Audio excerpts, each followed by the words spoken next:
What's good? It's your boy Div. Welcome back to another video. Thank you guys so much for tuning in. Today is an exciting day. As you can tell, I'm super fucking pumped, and that is because we are picking up my commission check for the recent deal that I just closed at $1.2 million. I opened escrow yesterday on a new property, so as you can tell, I'm just excited, and I wanted to share this with you guys, not to brag and not to say, you know what, I'm making all this money. It is purely to tell you that no matter what you are doing, no matter how old you are, no matter where you live, no matter what your resources are, we all have the same 24 hours. I'm gonna be heading over to Douglas Elliman to pick up this check. I'm gonna take you guys with me. And then I kind of wanna sit down and talk about some of the learning lessons about the transaction, sort of what I would advise if you are selling a house that's over $1 million, how it's different from selling a house that's not $1 million, and some of the steps that you can take to make sure that the transaction runs smoothly. Of course, you gotta celebrate the win when you do get the check and you do get that big commission. So let's get straight into it, man. Make sure you guys subscribe, hit that like button, turn that post notification button on,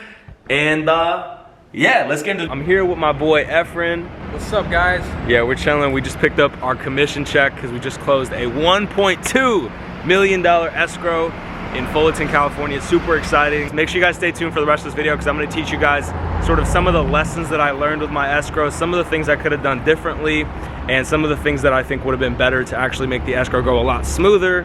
So stay tuned for those lessons. I'm going to be sharing my experience with my most recent escrow closing, some of the lessons that I learned when I sold this property, you know, what the process looked like from the start of the transaction all the way until I got the commission check. Let's just dive right into it, guys. So to give you guys a little bit of background, this property was the property that I actually grew up in. So I actually lived in this house for 12 years. So you can imagine that there was definitely an emotional connection to this property, right? This transaction definitely meant a lot to me, right? So the point here is, basically we listed the property a couple months ago, I think 3 to 4 months ago, and that's sort of initially when COVID was really starting to bubble. And we really did take a leap of faith, and I told my parents, I said, look, just trust me, I'm gonna get this house sold, we're gonna get it done, but you have to let me sort of take charge and get it done for you guys. So that's exactly what they did. They gave me the full control of the sale, obviously as their agent, and we really separated the whole family, you know, the whole family dynamic, and we really kept it professional. I really did treat them just like my clients, not like my parents, which I think is such a huge lesson in business. If you're doing business with your family, you have to draw a line. You have to make sure that it stays professional and that there's no emotions involved, right? Initially, when we listed it, we had a couple showings. Always start off with open houses. Obviously, with COVID, it was a little bit difficult to show the property because there's so many different guidelines that have to be met. And we actually got an offer within the first couple days of actually listing the property. So we opened escrow immediately.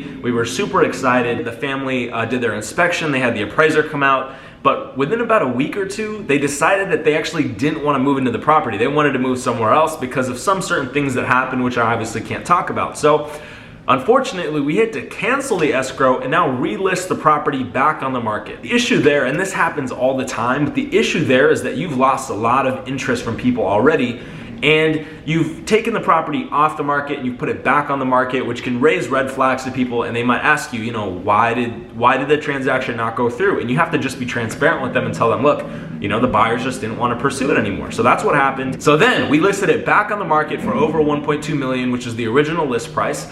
And I started showing the house again. But this time we got 2 offers, both within the same week. One of the offers was a full cash offer, so there was no loan contingency. The second offer was with a loan contingency, right? But that second offer was a lot higher, and it seemed to us that the buyer was just a bit more fit to purchase the house in terms of their bank statements, their financials. Unfortunately, the cash offer didn't want to come up, so we did accept the other offer, and then we opened our second escrow. Now this is when things got really exciting because the family just seemed to love the property so much, and we were just so excited for them, and we were just excited because we felt like it just fit, right? So this was the process now, okay? They had their inspector come out who did the inspection. They had an appraiser come out and do an exterior appraisal, so they didn't actually go into the property because the house is it's in great shape. It's remodeled, it looks fantastic, it has upgraded flooring, upgraded kitchen, and all that.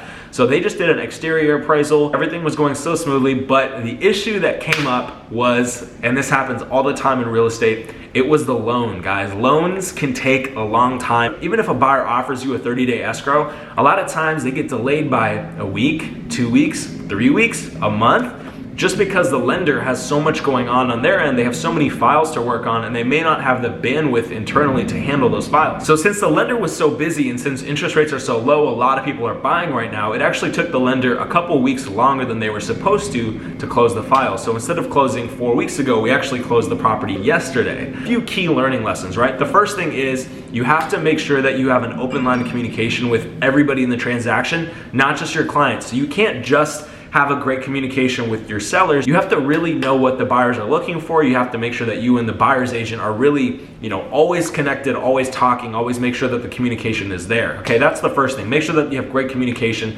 with everybody in the party, including escrow, including the title company, and even including the lender if you can. Okay, so that's the first lesson. The second lesson is make sure you're setting the right expectations with your clients, right? So let's say your sellers are expecting you to close, within 30 days of them accepting the offer. Now, if you know as an agent that because of the high volume that the lenders are having to do right now, that the transaction might get delayed by 3-4 weeks, you have to be sure to communicate that with your sellers, because if you don't communicate it, your sellers might start to get impatient, and then they actually might decide to cancel the escrow. Now, what you've done is you've lost your commission, the buyers have possibly lost their E&D, and then you have a potential lawsuit on your plate, which you really don't want, okay? So the key is make sure you have expectations set with your clients, make sure you are communicating with them, and make sure they have a full grasp of the actual timeline. That's the second thing. Guys, the third thing that is so crucial is make sure you're reviewing all the paperwork in the file. So make sure you've read the prelim, you've read the escrow instructions, you've read the closing statements, you've read the loan docs if you can.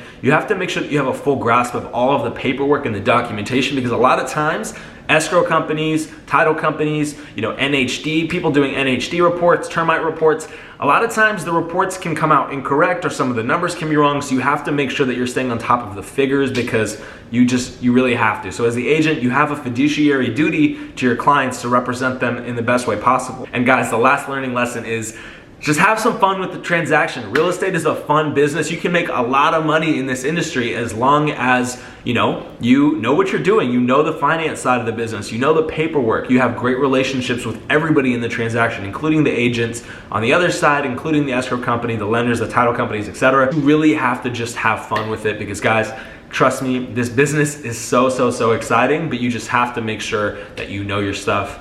And that only comes with experience. So that's it for this video, guys. Thank you guys so much for tuning in, man. It's your boy Divij Vaswani with Douglas Elliman Real Estate. Make sure you guys subscribe, hit that like button, turn the post notifications on. I'd greatly appreciate it. That's it for this video. I'll see you guys in the next video coming soon. Have a great weekend. Peace.